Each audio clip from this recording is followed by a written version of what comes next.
3rd of October 1993, afternoon. A group of Black Hawk helicopters fly a team of Army Rangers into a busy market area in downtown Mogadishu. Their mission? To capture 2 lieutenants of the Somali warlord Mohammed Aidid. But the mission suddenly goes wrong. Very wrong. We've got 5 aircraft down, and these are flown by our best pilots. We are struggling as a crew to get that aircraft on its wheels. How did I do that? I have no idea. I caught a glimpse of them just as they were crashing. A huge dust ball. It looked from a distance that nobody could survive that type of accident. 18 American soldiers are killed. 76 are wounded. Hundreds of Somalis are dead. The events of that day have since become legend. You find out that some of your best friends, in fact, didn't make it out, and it was pretty devastating. Using rare archive film and reenactments, Battle Stations flies with one of the most sophisticated helicopters in the US Army. The Black Hawk.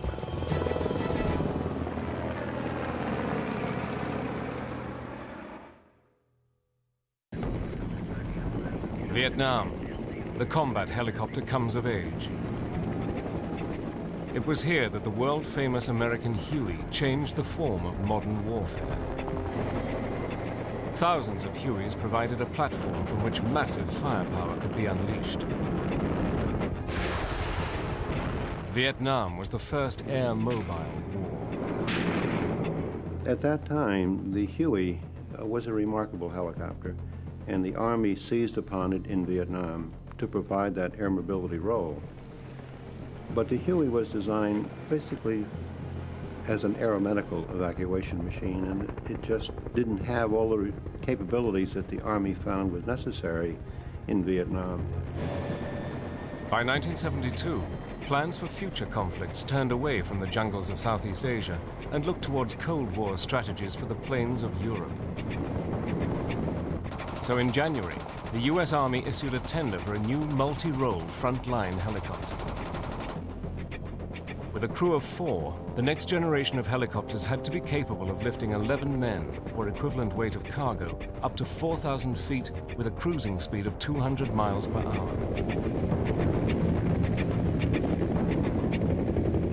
A long time ago, a great man had the idea for something like a helicopter. His name was Leonardo da Vinci. Igor Sikorsky had devoted his genius since the First World War to the development of the helicopter.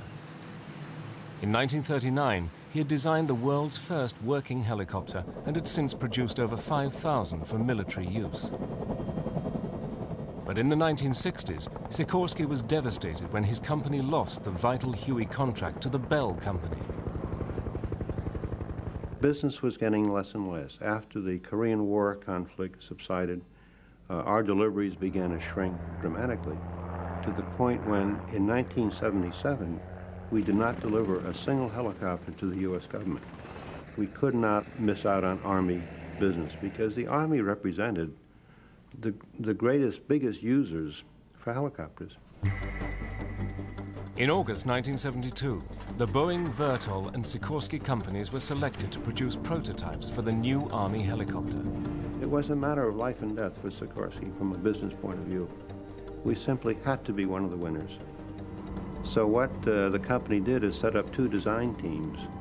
I was fortunate to head one, and another wonderful designer headed the other. And then the same day, we presented top management with what our concepts would be for the Black Hawk helicopter. The first prototype was flown in October 1974, 6 weeks ahead of schedule. The Army had specified crashworthiness as a key requirement, and with this, the helicopter was able to carry heavier loads than anticipated. By June 1976, testing was complete, with flights logged hot and high, from desert to Arctic conditions. But late at night on August the 9th, 1976, disaster struck. Ray Leone received a call about a crash at Fort Campbell. It was a call he would never forget. I remember being awoken about 1 o'clock in the morning, saying that one of our prototypes had crashed. And of course, to me, it was like receiving a call from a local hospital about your son or daughter involved in an automobile crash. They wouldn't tell you any details, just you better get here quickly. And we got there August 10th in the morning. And we got out to the woods where the aircraft was, and you couldn't really even see the helicopter until you were practically upon it. That's how dense the woods were. And we learned what had happened was that there was a full crew, 14 Army young people in our prototype flying at night. The skin of the rotor blade had come loose and caused violent vibration. The pilot had no choice but to crash land immediately. But he did a remarkable piloting job. He came straight down, chopping trees all the way down. He cut down about 40 trees with the rotor blades, big trees, and landed. Kind of hard, but he landed okay.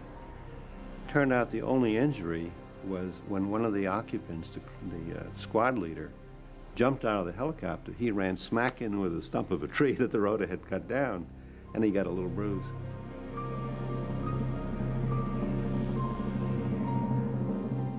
Well, the very next day, on August 11th, the Army team came in and put on 4 new main rotor blades, put on a new tail rotor, cranked up the engines, and my God, it took off like the Phoenix.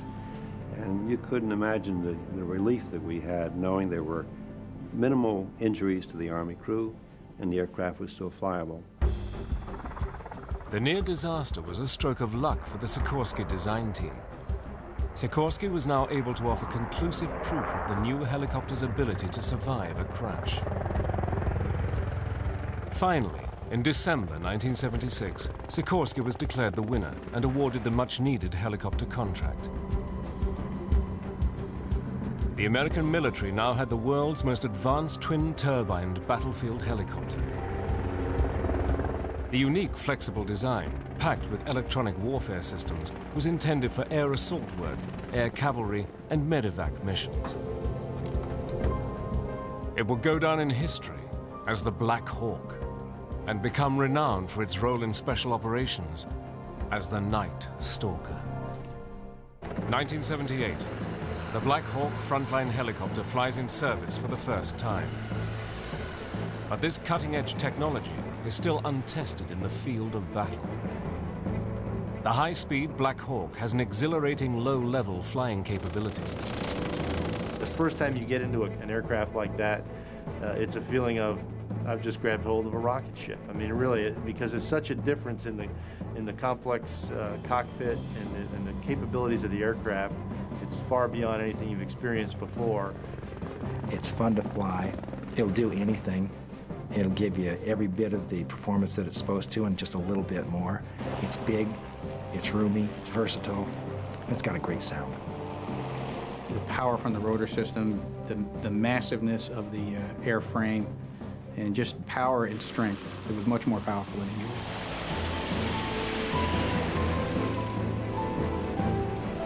The sophisticated Black Hawk was packed with the latest avionics weapons systems. In addition, the helicopter was fitted with 2 machine guns operated by the crew chiefs. Its outstanding versatility required new skills of flying and crew coordination. There are 2 sets of controls, and for all intents and purposes, they're exact duplicates of each other. There is no pilot and command station. You could be pilot and command from either the left seat or the right seat. It really doesn't matter. When it comes to aircraft control, it is whoever is on the controls. Crew coordination is probably one of the most important aspects that we in the regiment and as pilots need to develop and to maintain. You have to have a lot of trust and confidence and respect for each position. No one position on the aircraft is more important than the other. When I say left or come right or come up 50 feet or come down 5 feet, they really have to do that. There will never be a landing where the crew chief's not out the window looking down saying 20 feet, 15 feet, 10 feet, 2 feet, tails on the ground, you clear down. That's what you would hear during a typical approach.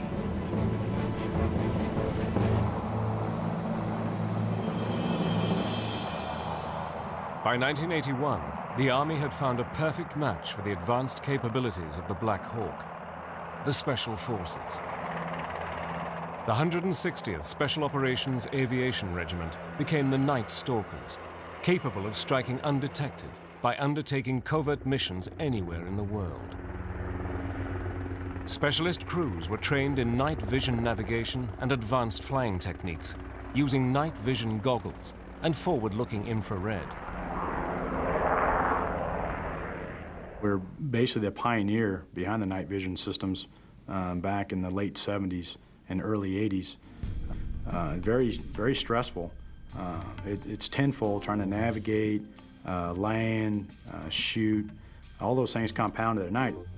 You've got shades of green, and those shades of green are telling you different things about the terrain, the ground, the water, your speed, your height, closure rates, angles, and you have to fly quite a few hours to be able to read your screens or your NVGs, night vision goggles, and get actual feel for how they work and what you are looking at and how that actually relates to what it is in the ground in the daytime.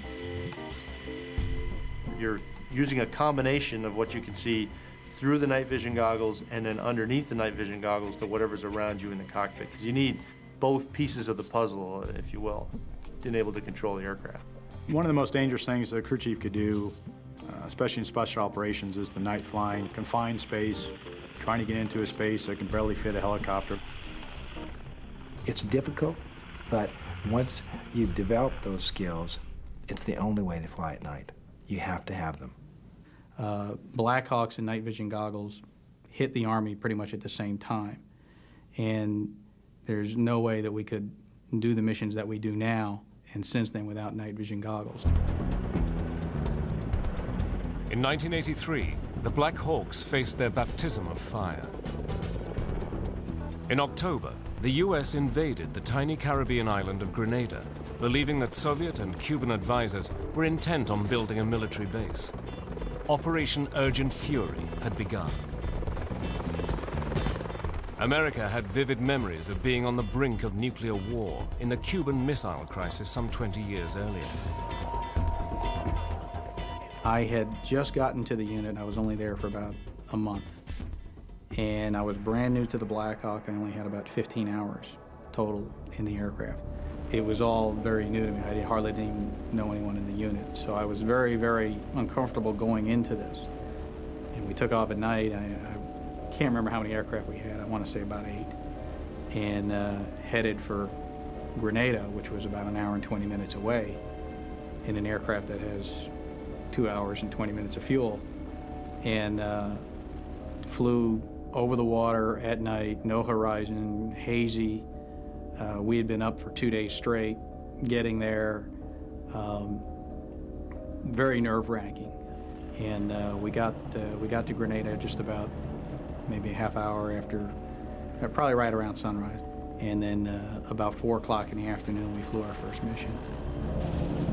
Due to delays delivering their night vision equipment, Black Hawk crews had to operate in broad daylight, flying troops into battle and evacuating civilian hostages from the revolutionary forces. I had one of the few aircraft that had a Vietnam veteran pilot on board, and I was very happy to be with him. And I remembered at one point I took my fingers and I put them under my legs because I didn't want to look down and see if they were shaking. And I thought, well, that's probably not a good thing to do because we need to take the controls if he gets hit. We did that assault and then 3 more assaults bringing people in.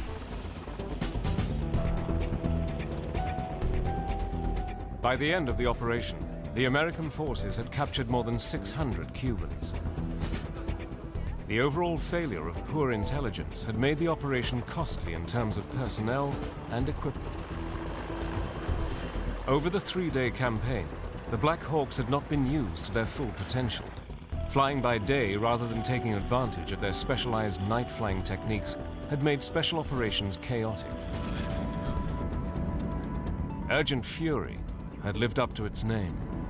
A lot of the main lessons that we learned in Grenada was, yes, we absolutely have to be able to operate these aircraft at night much more effectively. We have to modify these aircraft, the cockpit lighting, and we have to really embrace the whole idea of night vision goggles. The The clandestine eyes of the night stalkers were soon to be tested, halfway around the world on the battlefields of Arabia. Desert Storm.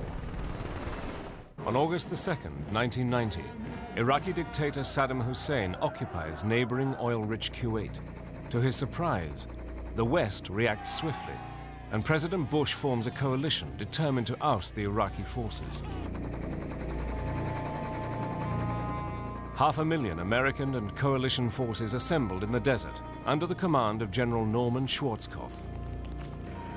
On January the 17th, 1991, Operation Desert Storm, the mission to liberate Kuwait, began with a huge aerial bombardment against Iraqi military targets.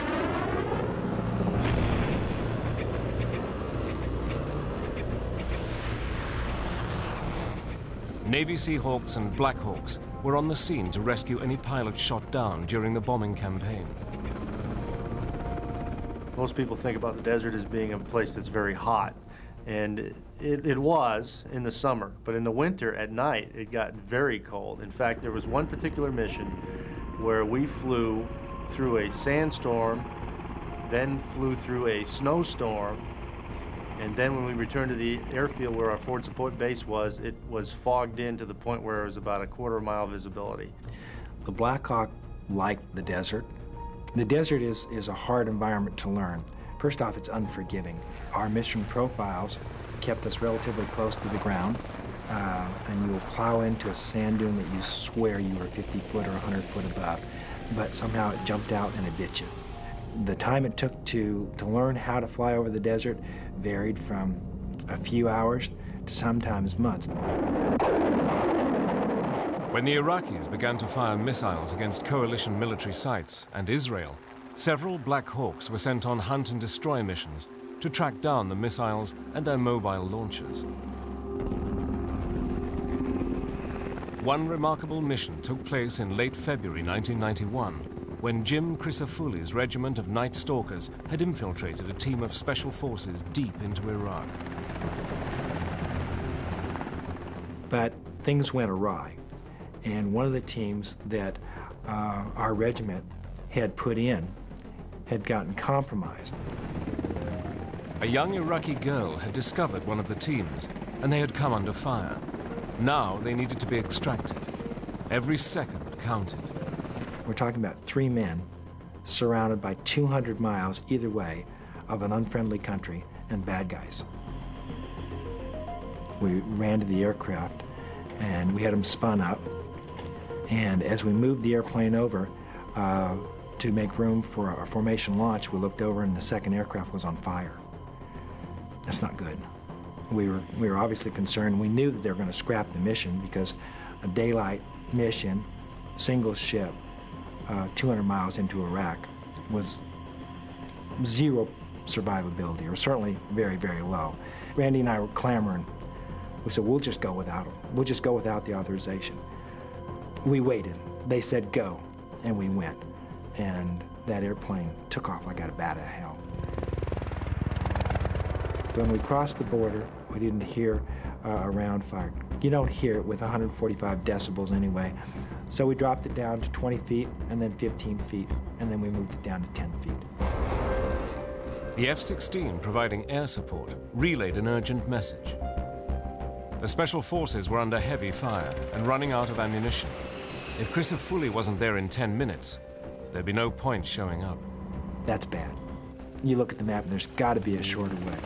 And like everything else, the shortest distance between 2 points is a straight line, and that's what we did. We crossed over at least a brigade-sized Iraqi unit, and all we saw was flashes and pieces of equipment and heads turning up. We crossed them at 15 and 20 feet. People, by the time they turned around to see what was going on, we were gone.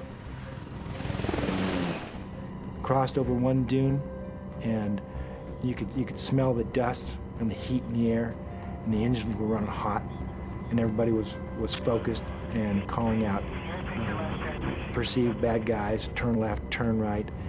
And at about 10 feet, I saw a small dune. We cruised directly over the dune, and literally out of the blue, there was a donkey directly in front of me, and he seemed huge.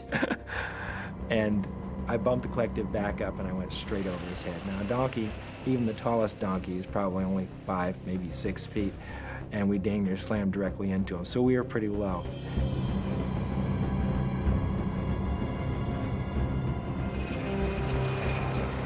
As we were heading into the target area, we were within 5 kilometers. We knew that there was a large set of power lines. So I turned around and he says, we're gonna go under, we're gonna go under. And he repeated, he said, we're going under. And everybody goes, okay, we're going under. And as we got closer and closer, we wound up seeing a smaller set of power lines that was directly under the major set of power lines. I said, Randy, I can't go under, I can't go under, we're going over. Miraculously, Crisafulli escaped hitting the power lines. Suddenly, the crew chief spotted the team below. I finally see him, and here's the bravest man in the world. Jeff Sims is standing on the berm on the edge of a ditch, and he's waving a VS-17 panel in the middle of a firefight, surrounded by bad guys. And there were bodies all around him, people that he had engaged and eliminated. You don't get that courage by accident. Radios wanted to know what was going on. The minis kept producing noise, flying about 4,000 a minute, times 2. I saw that probably the best way for us to position the airplane was to slam it back down, oriented about southwest, and that would place us in between most of the Iraqi ground fire and Jeff. Crisafulli thought he was there to pick up 6 operators, but there were only 3. I'm thinking, oh God, we left 3 on the ground. He says, where are they? Where are they? He says, they're not here. There's only 3. Let's go. And everybody seemed to scream in unison, let's go. The airplane is still taking hits. Flight controls took hits. Rudder blades were taking hits. We took off. Under cover of the dust cloud, the Special Forces made good their escape. For their heroic actions, Jim Crisafulli and co-pilot Randy Stevens were decorated with the Distinguished Flying Cross. Jeff Sims, leader of the Special Forces team, was awarded the Silver Star. For several weeks, the Allies kept up the aerial bombardment on Iraq. Saddam's war machine was battered, but not broken. Schwarzkopf now prepared for a major ground assault to finish the job off. At 4 a.m. on February the 24th, 1991, the ground war was launched. It was led by the largest helicopter assault in history.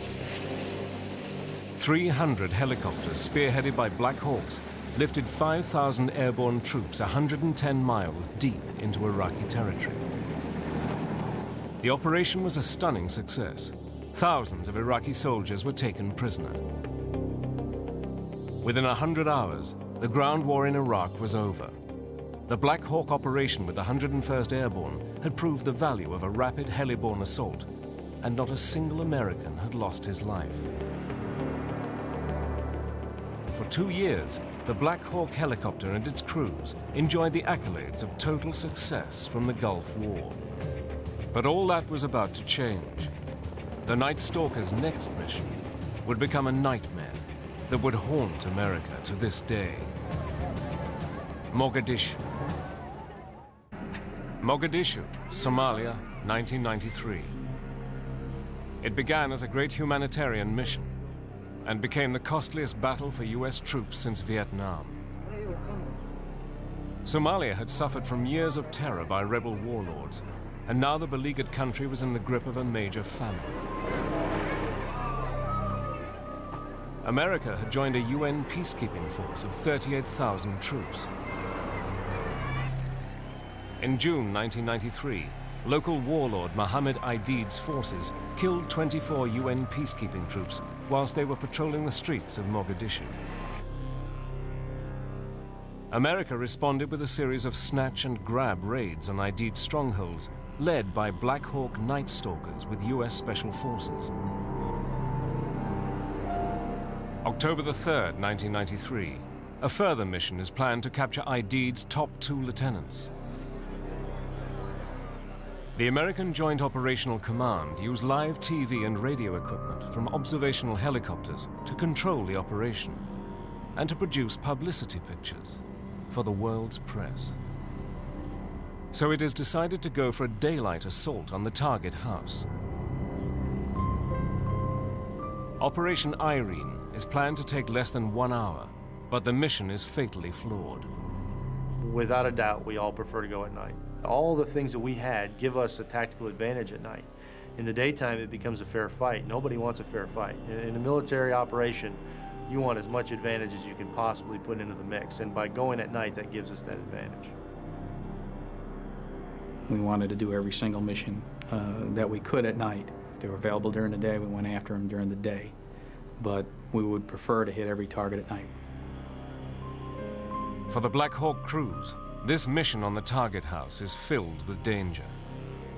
This one was as hazardous as any we had flown. The dust conditions were as bad as they had been anywhere else. It was in a place called the Black Sea, which is where most of the enemy was located. There were no landing zones. An alleyway in a city like Mogadishu is not big enough, and we knew that we couldn't land, which doesn't limit us in putting people on the ground because we're flexible and we can do what's called a fast rope insertion, but it limits us in how we get them out. So we knew that there was additional risk on this mission, and I think everyone sensed that as we walked out to the aircraft, but we still felt that it was an acceptable risk, and we took it on. On the afternoon of October the 3rd, 8 Black Hawks lead an air armada of 19 aircraft, 12 vehicles, and 160 Delta and Ranger forces into the heart of Mogadishu. The trail helicopter is known as Super 6-2. You want to stack up about 200 feet. The mission of my crew, we were in Super 6-2. We carried Delta operators on board who would actually go into the building and capture the people they were going after and secure them and bring them back to the base. Once we dropped off our operators, my responsibility on my gun was to take out any type of threat to the ground forces, either to the Rangers or to the Delta operators with the miniguns.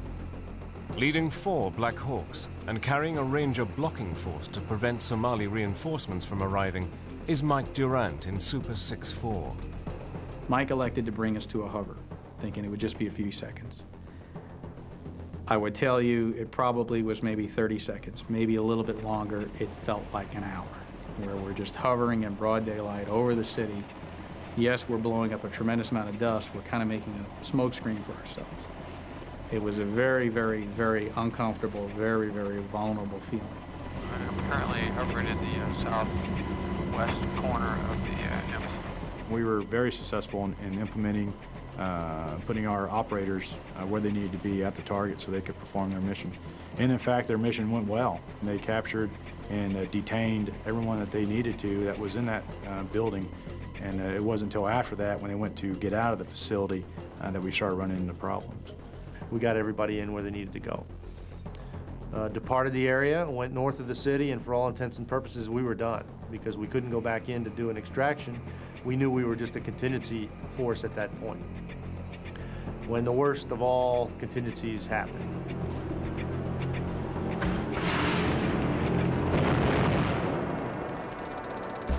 About 40 minutes into the mission, Cliff Walcott and Donovan Briley's aircraft was shot down by what we think was a rocket-propelled grenade. The first inclination I had that there was a problem was when Super 6-1 called that they had been hit and were going down. I caught a glimpse of them just as they were crashing. A huge dust ball. It looked from a distance that nobody could survive that type of accident. We got a Black Hawk coming down. We got a Black Hawk crashing in the 6-1, 6-2. When I heard that we have a Black Hawk down, and they would start saying he's crashed, I just remembered tensing up in the aircraft thinking, well, where there's one RPG, there's going to be another one on the way. And I really thought, the jig is up now. They're going to get us. And I just remember thinking, God, I wish these guys would hurry up and get out this door. Super 6-1 is shot down by small arms fire from the Somalis, killing both pilots. A Little Bird crew makes an incredible landing at the crash site and drags out the 2 survivors, taking them to the US hospital.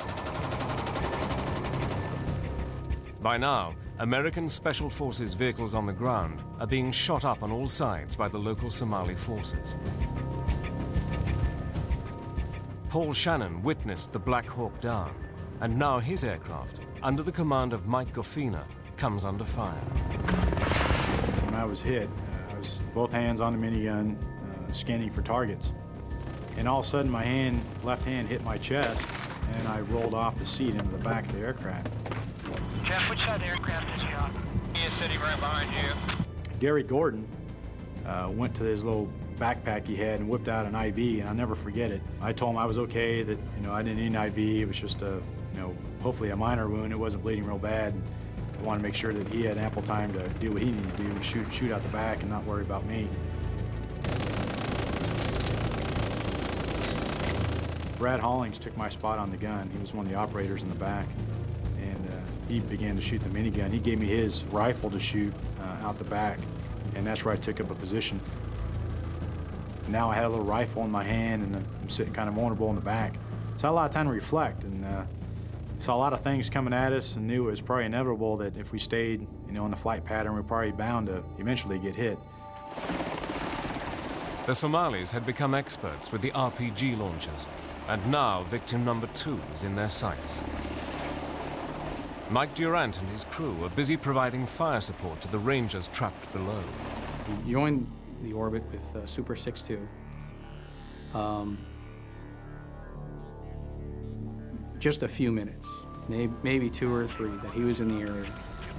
And all of a sudden he called and he said, whoa, 6-4's hit. 6-4's hit.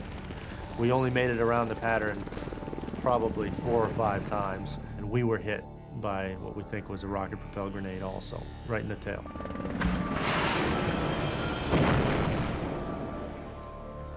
I can't remember exactly. There were a couple of exchanges back and forth. He said, I'm heading for the airfield. I thought in my head that this is a flyable machine. Everything looks okay inside. It's made to take this kind of punishment. If I land here, I'll have to crash it intentionally because there are no landing zones. So I'm going to have to just crash it in an alleyway just for the sake of getting it on the ground. We were flying for about 5 seconds when the tail completely disintegrated and about 3 feet of the vertical fin went along with it.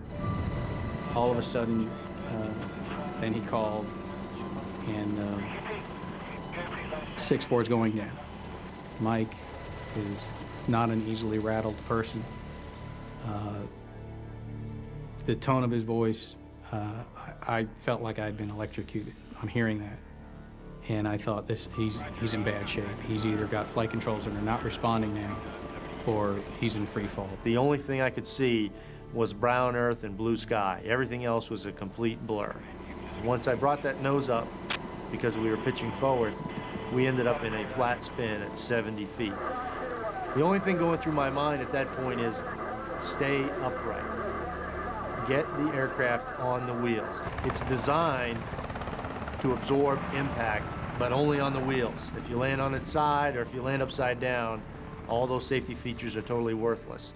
So we are struggling as a crew to get that aircraft on its wheels. How did I do that?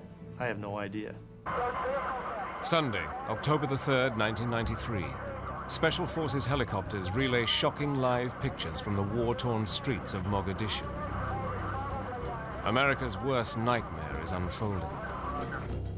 160 Delta and Ranger forces are fighting for their lives, pinned down by hundreds of armed Somalis in the heart of the city.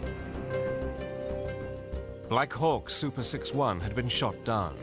Super 6-4 had taken a hit, and along with his co-pilot Ray Frank, pilot Mike Durant was struggling to control the aircraft. As soon as the tail came off, I made a radio call stating that we had lost the tail rotor and we were going in hard. Then I remember looking over at Ray saying something about we better pull the engines off. He knew exactly what to do. He was already doing it. But the truth of the matter is the centrifugal force was so severe that he could not keep his arms up to shut those engines off. It actually drove his arms down. So we ended up with one engine at about half power and one at about idle power. He called again. He said 6-4 is going in hard. And just before he hit it, he just screamed Ray's name. I really thought they were all dead. 6-4, you okay? Going in hard.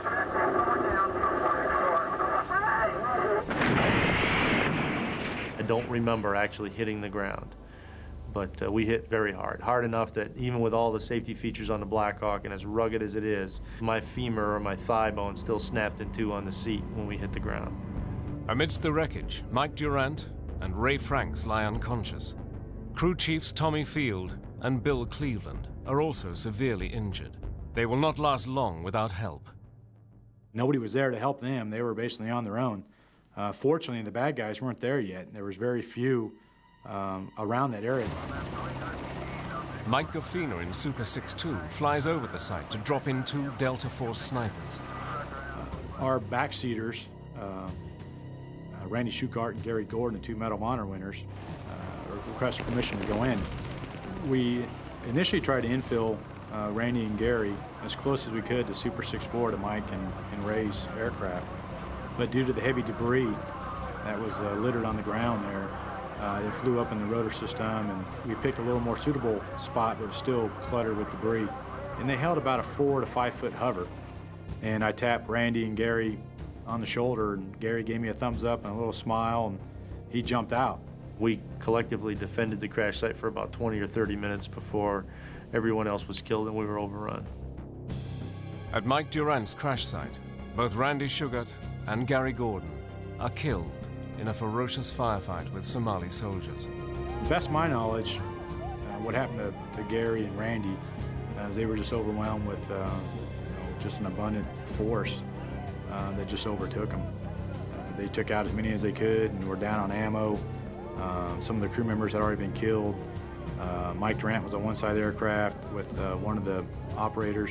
The other operator was on the other side of the aircraft, and he was hit.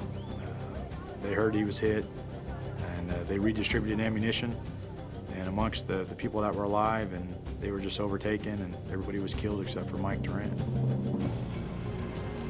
Paul Shannon, now sat in the back of Super 6-2, his hand shattered by Somali gunfire, is to have a remarkable escape. The RPG-7 came in on the right side of the aircraft, impacted right underneath the crew chief window. The RPG-7 took off Brad's knee, his right knee basically was gone. He fell back on top of me off his seat.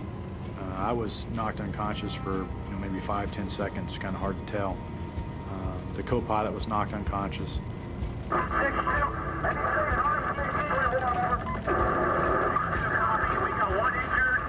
So basically everything relied on Mike Gaffina's skills as a pilot. He had tons of horns and sirens going off in his helmet, so he was instinctively trying to find a place to put us down. He thought we were going to crash right there in the city as well. So he picked out a road that he was just going to set us down on. And as we started to descend, he started to pull in collective a little more power, and realized that we were still able to maintain flight. And what the pilot had seen was the Newport facility. There weren't any boats there, so the unloading area was clear, and we came in and did basically an aircraft landing. They had triple height Sealand containers, and we were sliding right for a wall of those, and fortunately we stopped in the nick of time before we ran into those. Meanwhile, the remaining Black Hawks can only watch as Mike Durant, the sole member of the crew to survive the crash, fights for his life. At this point,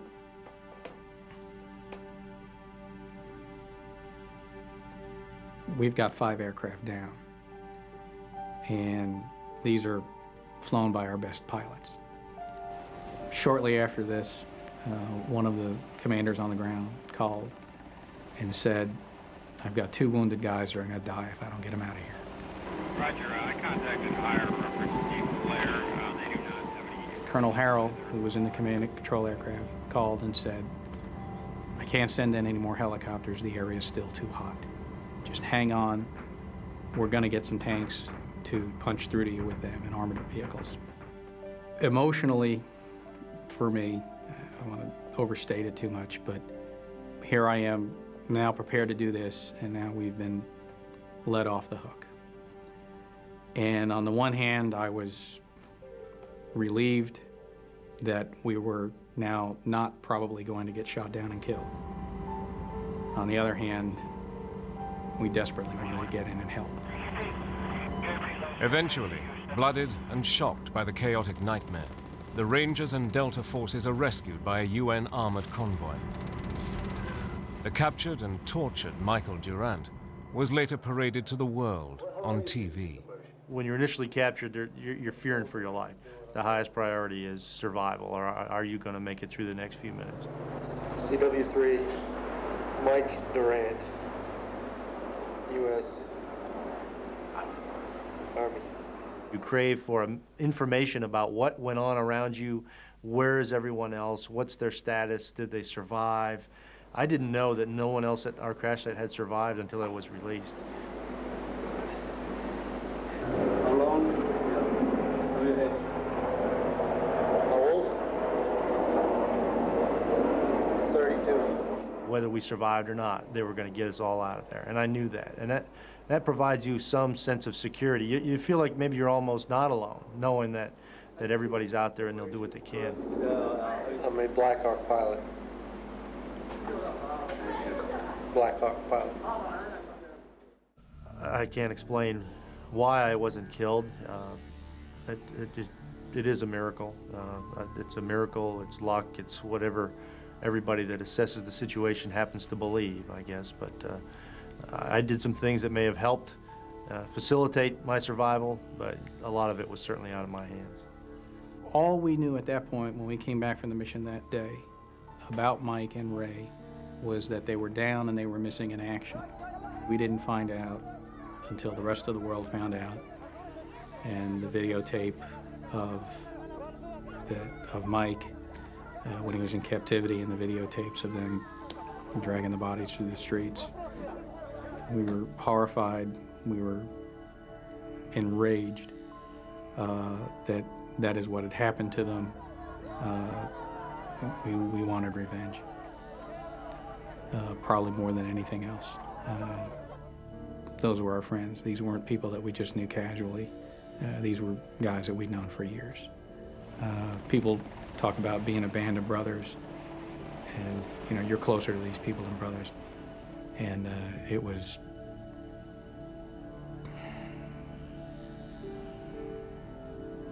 maddening.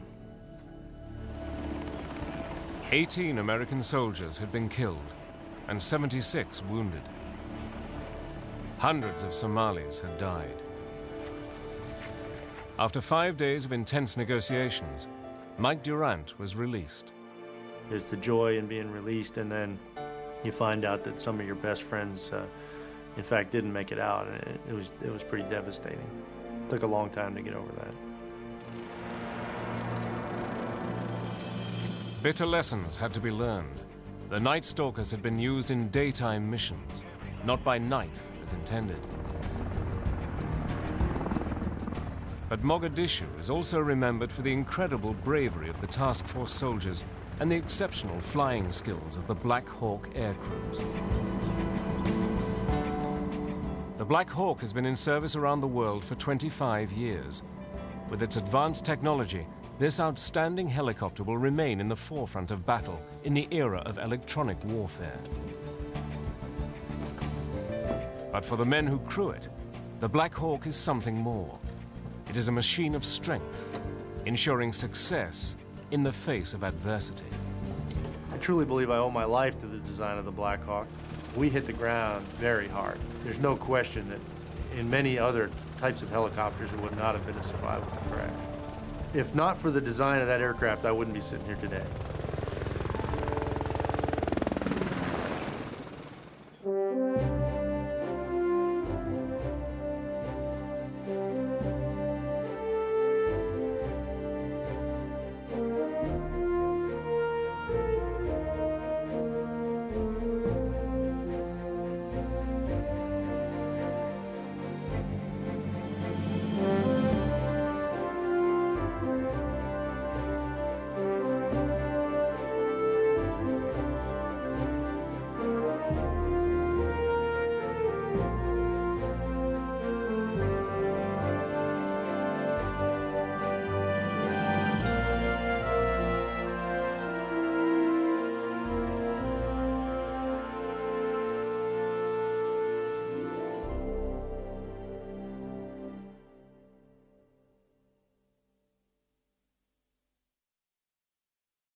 Well, I know exactly when. I was about 13 years old, I believe, and a friend of my father's was a warrant officer in the Army. Actually, he was in the National Guard at the time, but he had been in the Army. And he worked for a company that flew helicopters for hire. They would do whatever, if anybody needed a helicopter for whatever purpose, they would provide the helicopter and the crew and go out there and do work. And then he had to move an aircraft one day, and he invited me and my father to go along with him. And we flew, I'm from New Hampshire, and we flew over some of the mountainous parts of New Hampshire on a beautiful day. And I remember it was a three-seater, and I was sitting in the front seat, and right next to Joe, who was flying. And I just remember thinking, this has got to be the greatest job in the world. And it turned out to be. I never lost sight of that goal for the rest of my life. I realized that somehow I wanted to be able to fly, and if I had flown a jet for the first flight, I would have thought that was the way to make a living, but it happened to be a helicopter, and I really enjoyed it, and I enjoyed that flight, and enjoyed having a career doing that. I found out in August of 1992 that we were going to deploy to Somalia. Very little time to prepare. I was at work. We pulled into a briefing where we were told we were going to go, and we were going to go in a matter of hours. So I ran home to grab a few things that I needed, and then headed back out to the airfield, and we went forward. There were high-risk elements on this particular mission. It was daytime. We didn't like that. It was in a place called the Black Sea, which is where most of the enemy was located. We didn't like that either. There were no landing zones, although a Black Hawk can fit into a lot of places.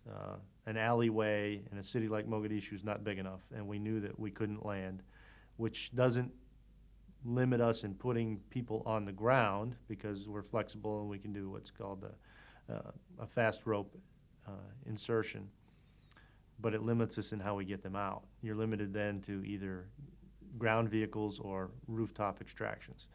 So we knew that there was additional risk on this mission, and I think everyone sensed that as we walked out to the aircraft, but we still felt that it was an acceptable risk, and we took it on. None of these flights were very long. We were based right there in the city, essentially, so we were on the target within 10 minutes, probably. There was more resistance on this one right away. This one was as hazardous as any we had flown. The dust conditions were as bad as they had been anywhere else. In fact, we had one of the aircraft do a go-around because it couldn't find the landing site on the first attempt. And that's just a standard contingency that we practice and we brief. If you can't get into where you're trying to go, it's just like in a commercial plane. They're going to go around and give it another try. The direction that you turn, what you do, if you have to make a go-around, is all pre-briefed and pre-planned, so everybody knows what's happening. There's no confusion on anyone's part. But it was a riskier venture, I think, than any one we had gone on before because of all those factors. I was flying again in this particular case. Ray and I had been alternating who was on the controls from mission to mission. This happened to be my day to fly, and I was flying, and he was doing all the co-pilot duties. And I remember going in there, having a very hard time finding the target again because it was so dusty. But getting to the right intersection and being essentially blind except for being able to see the top of a telephone pole right down by my right foot. If I hadn't had that telephone pole reference, I probably would have had a difficult time maintaining my position over the fast rope insertion point. But I had it, and again, with the help of the guys in the back, giving me last terminal guidance, as you might describe it, to move directly over the intersection, we got everybody in where they needed to go. Departed the area, went north of the city, and for all intents and purposes, we were done because we couldn't go back in to do an extraction. We knew we were just a contingency force at that point. When the worst of all contingencies happened, about 40 minutes into the mission, Cliff Walcott and Donovan Briley's aircraft was shot down by what we think was a rocket-propelled grenade, and they crashed in the city. I'm an eternal optimist, and knowing the level of training those guys had and what kind of pilots they were, it never occurred to me that they would not do anything but successfully land that aircraft on the ground and we'd see them later on during the debrief. In fact, I didn't know that they had died in the crash until I was released. Again, not a good situation, but well within things that we had planned. We had a search and rescue aircraft on call to react to this. They did react. We extracted some of the people on the ground with another aircraft. Seemed like the situation was brought into control when our aircraft got called in to take their place. We were called into the target area to provide fire support, aerial fire, basically, for the troops on the ground while they conducted their mission. Well, the shooting had gotten pretty intense at this point. And when we flew in there, the other challenge for us was we didn't know where any of the friendlies were. And the cardinal rule is if you don't know where your friendly forces are, you don't shoot. And we armed the guns, but we had a discussion among the crew on the way in. It's about a 3-minute flight. And I remember telling Tommy and Bill, look, things are chaos down there. We're not going to shoot around until we figure out where everybody is. And unfortunately, when you've got small elements moving doorway to doorway in locations that have not been planned, because now they're moving to the aircraft, it's very difficult to sort all that out. So in fact, we never did fire around from our miniguns before we were shot down. We only made it around the pattern probably 4 or 5 times, the pattern being an orbit around the target area. And we were hit by what we think was a rocket-propelled grenade also, right in the tail. We're going through, and this all happens in a matter of milliseconds. It's a very compressed sequence, but when you play it back in your mind, it's drawn out to what feels like minutes is really seconds or even milliseconds. But it felt like hitting a speed bump in a parking lot. If you're driving your car about 20 miles an hour through a parking lot and you hit a sizable speed bump, that's exactly what that RPG felt like when it hit the aircraft. And I rolled it out, looked around in the cockpit, everything looked fine, and a radio call came over the radio from the what we call the Air Mission Commander, who's in charge of the whole air operation, saying, you've been hit, you better put it on the ground. Well, as you know, as a pilot in command of the aircraft, the control of that aircraft is your discretion. And I thought in my head that this is a flyable machine. Everything looks okay inside. It's made to take this kind of punishment.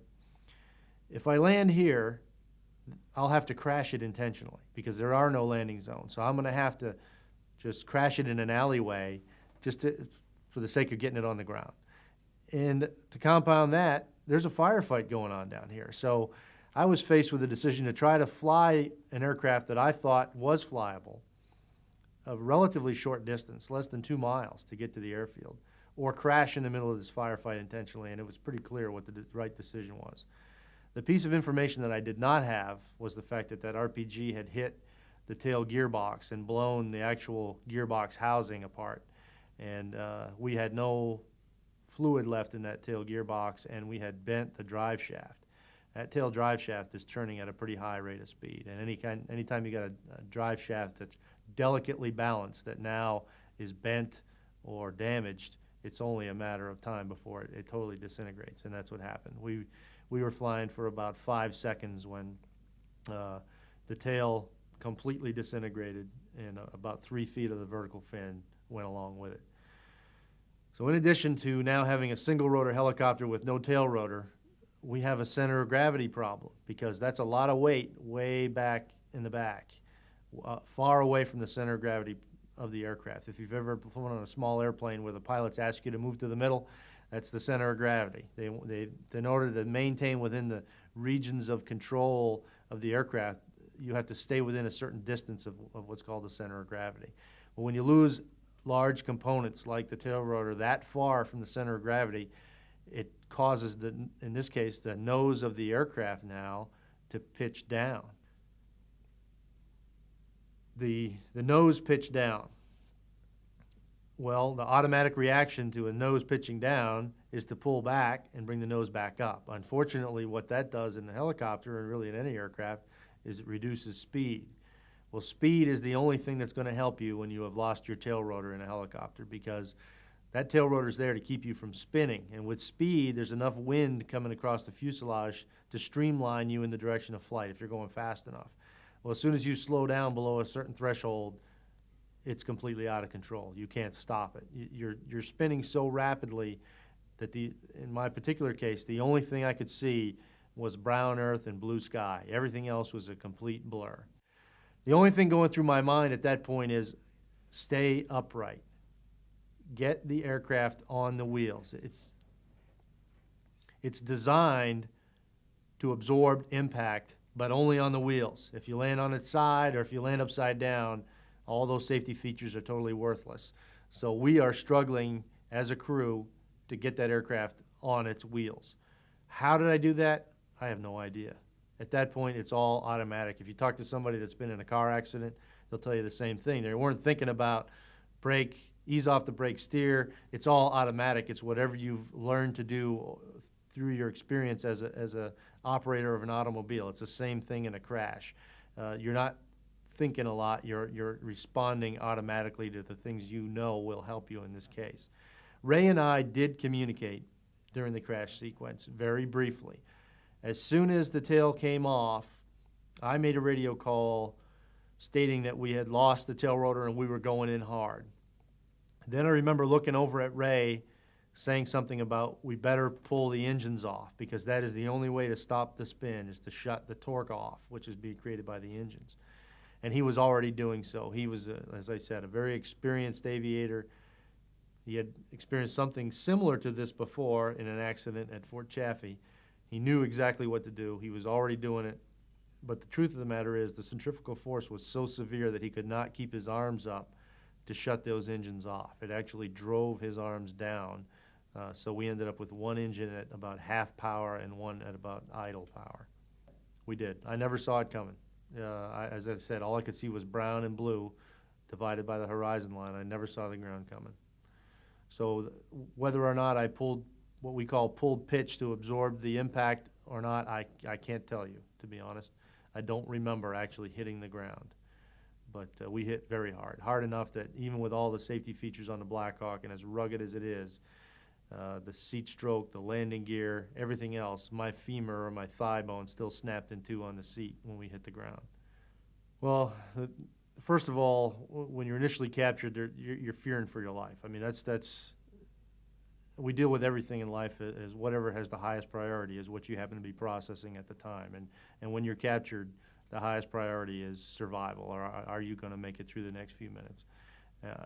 Over time, that gradually dissipates, and things start to stabilize, and you realize that death may not be imminent.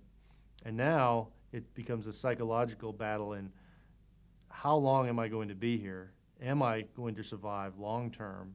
What happened to everyone else? That's the thing that's really difficult, is that you have no information. If there's one thing you crave in isolation like that, and I wasn't in solitary confinement or anything like that, but when you're by yourself, you might as well be because you have no one to communicate with, is you crave for communication. You crave for sending a message, or you crave for information about what went on around you, where is everyone else, what's their status, did they survive?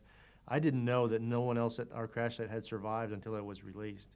And that's... So you didn't know that until you were released? I suspected it. I mean, the Somalis had told me that no one else had survived, but you can't trust them. They're the enemy, so you have to listen to it, and there's always an element of doubt until you've got some kind of proof where that really is what happened, because you never know what their agenda might be and what they're telling you.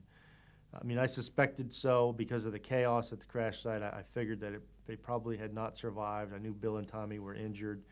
I wasn't sure about Ray. If anybody had a good chance of surviving, it was Ray. He had injuries that were similar to mine, but as it turned out, he didn't survive the firefight. Well, it is certainly a psychological battle. Even with the injuries I had, it's more a psychological battle than a physical battle.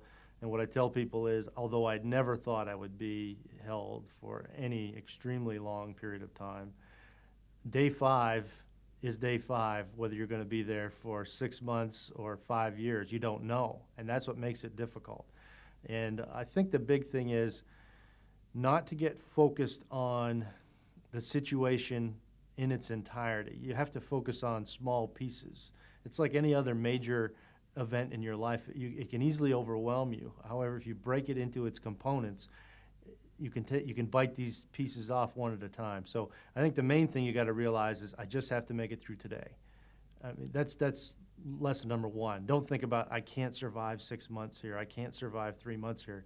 You have to think about I can make it to tomorrow. And when tomorrow comes, I'll figure that out when it gets here. I mean, that would be the number one thing I would have to say in an overall strategy to survive something like this. The other thing is you have to have faith in your comrades. You have to have faith that you know if there's anything that can be done to get you out, they're going to do it. And I knew that. There was absolutely no question in my mind. They could not have dragged those guys out of Somalia without getting all of us. You know, whether we survived or not, they were going to get us all out of there. And I knew that. And that provides you some sense of security. You feel like maybe you're almost not alone, knowing that everybody's out there and they'll do what they can.